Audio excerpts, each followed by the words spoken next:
ABP અસ્મિતાની વિશેષ રજૂઆત નેતાજીના મૂળમાં આજે આપણી સાથે છે મધુસૂદન મિસ્ત્રી, જેઓ રાજ્યસભાના સાંસદ છે અને સાથે જ કોંગ્રેસના દિગ્ગજ નેતા છે. એમની સાથે વાત કરીશું તેઓ શું માને છે લોકસભાની ચૂંટણી લઈને. મધુસૂદનભાઈ, આપનું સ્વાગત છે.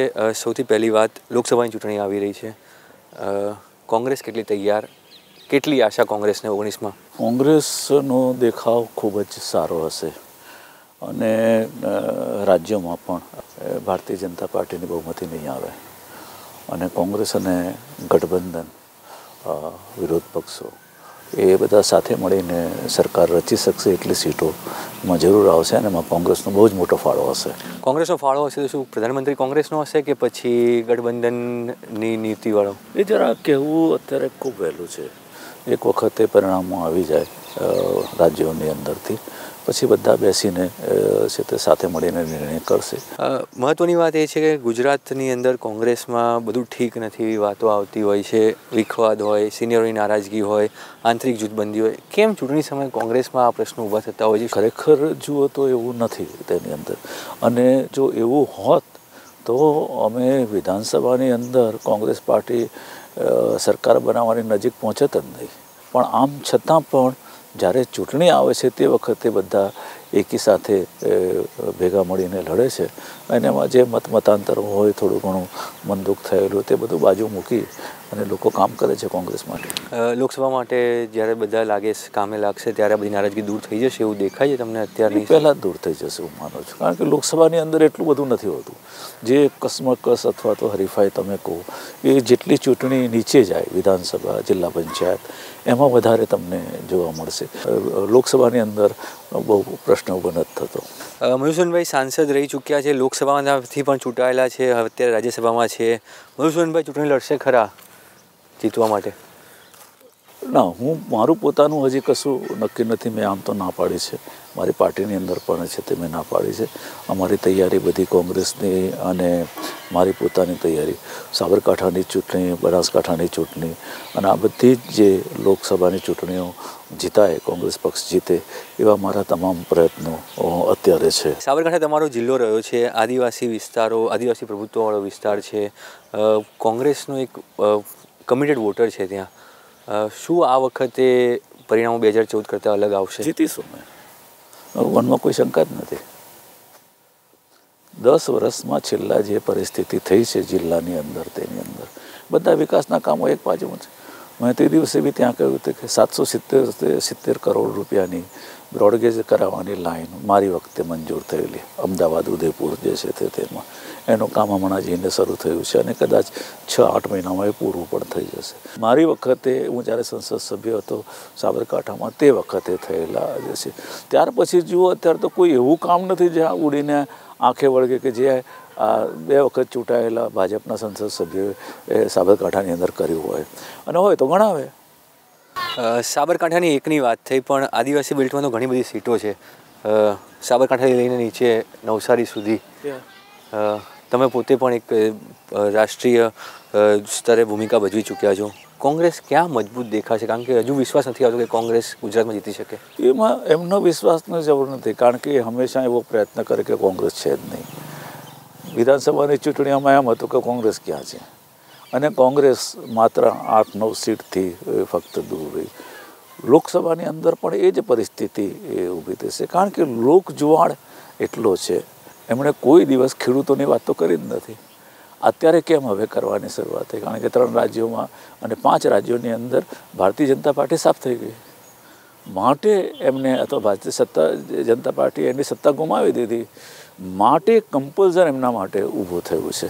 નહીં, પણ કોંગ્રેસ આ મુદ્દો કે છે જીએસટી નોટબંધીથી દેશની જનતાને નુકસાન થયું, પણ જીએસટી નોટબંધી બાદ જેટલી પણ ચૂંટણીઓ આવી એમાં કોંગ્રેસને હાર મળી. આ 3 રાજ્યોને બાદ કરતાં તમામ જગ્યાએ કોંગ્રેસ હારી છે, તો પ્રજા કેવી રીતે વાત સ્વીકારે? ગુજરાતની ચૂંટણી અમે કેટલા 9 સીટ પર જ હાર્યા ને, તમારે જોવા જાઓ તો આમ તો, અને એવી કેટલા નજીવામાં હતી ને, 16 સીટની અંદર 16 કે એટલી જે સીટો છે એના ઉપર તો અમે બહુ ઓછા 2000 મત કરતાં બી ઓછા મતોથી હારેલા છીએ. તેને બીજું જે એક નેતૃત્વ રાહુલ ગાંધીનું ઉભર્યું છે આખા દેશની અંદર, અને જે રીતે લોકો એને રેકગ્નાઇઝ કરતા થયા છે, જે રીતે લોકો એમની સભાઓની અંદર જાય છે, જે લોકો એમને આવકારવા માટે તૈયાર. દેશના વડાપ્રધાન ગુરુવારના દિવસે આમ એમને 1 કલાક આવવાનું હોય છે ક્વેશ્ચન અવર માટે.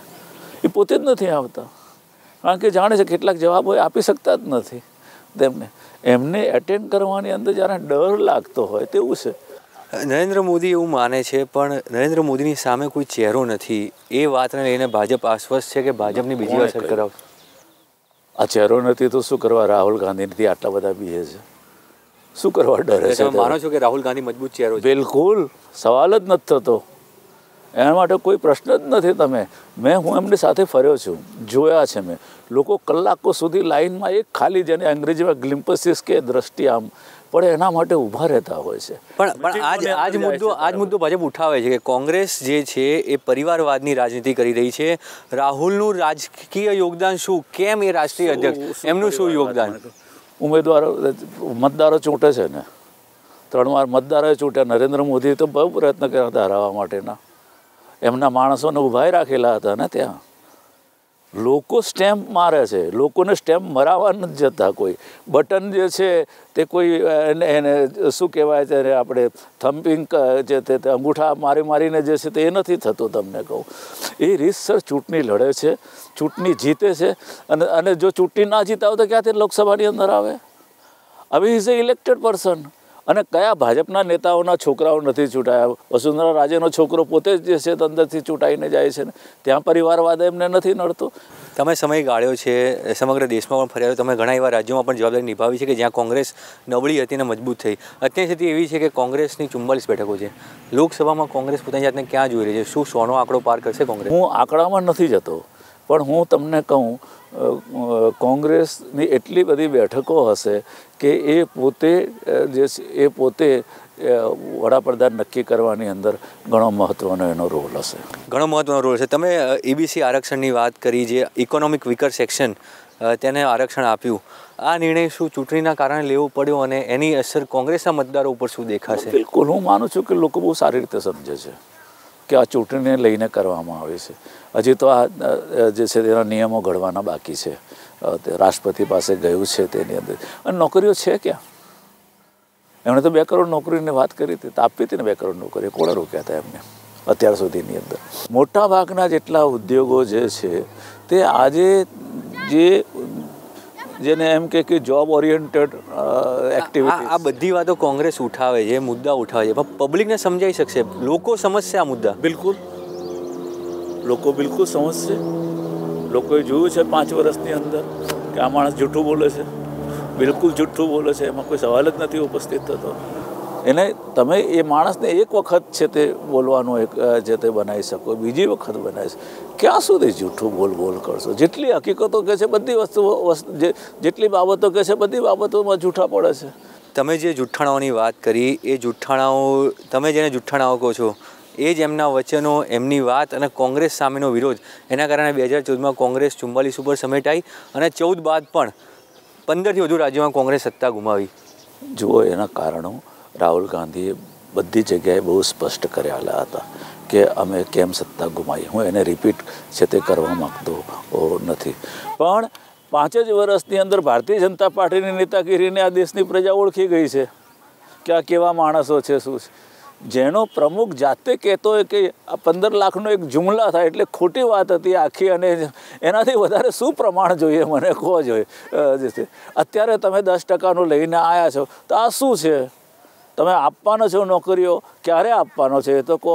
કેટલી તમે 2 કરોડ નોકરીઓની વાત હતી તે ક્યાં ગઈ? 2 કરોડ નોકરીઓ જુવાન છોકરાઓ પૂછે છે આજે તેમાં. અને ક્યાં કરપ્શન ઓછું થયું? બધા જ દેખાય છે બધી જગ્યાએ કે કરપ્શન વગર કશું થતું નથી. જે છે તે હકીકતે જે છે, એક જે પ્રિન્સિપલ મોટા ભાગે અને કોંગ્રેસે તે વખતે કર્યું કે ભાઈ પ્રોડક્શન છે એ માસમાંથી થાય. તમારે માસ પ્રોડક્શન જે છે હવે શું ઊંધું થઈ ગયું કે માસ પ્રોડક્શન થાય છે, એના પ્રોડક્શન બાય માસીસ જે છે એના હિસાબે લોકોને કામ મળે. લોકો પાસે પૈસા આવે તો કામ કરશે ને, અને પોતે જ એની જિંદગીમાં એ શરૂ થશે.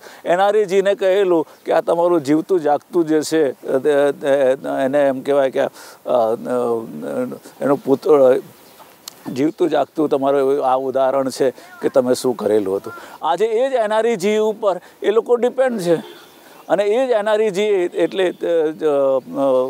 મહાત્મા ગાંધી નરેગા યોજના જે છે એ સારી યોજના છે ને, એ જ એમ્પ્લોયમેન્ટ આપનારી યોજના છે. કેમ એવું થયું? એમની પાસે નથી કોઈ આઈડિયાઝ એવા, અને જે આઈડિયાઝ હોય, તમે બુલેટ ટ્રેનનો મારો કોઈ વિરોધ નથી, પણ એની પ્રાથમિકતા શું છે એની અંદર? આ દેશમાં જ્યાં સુધી કરોડો લોકો પાસે કામ નહીં હોય ત્યાં સુધી તમે કઈ ગ્રોથની વાત કરી શકો? તમે ગ્રોથની વાત કરી, બધા મુદ્દાઓ કીધા.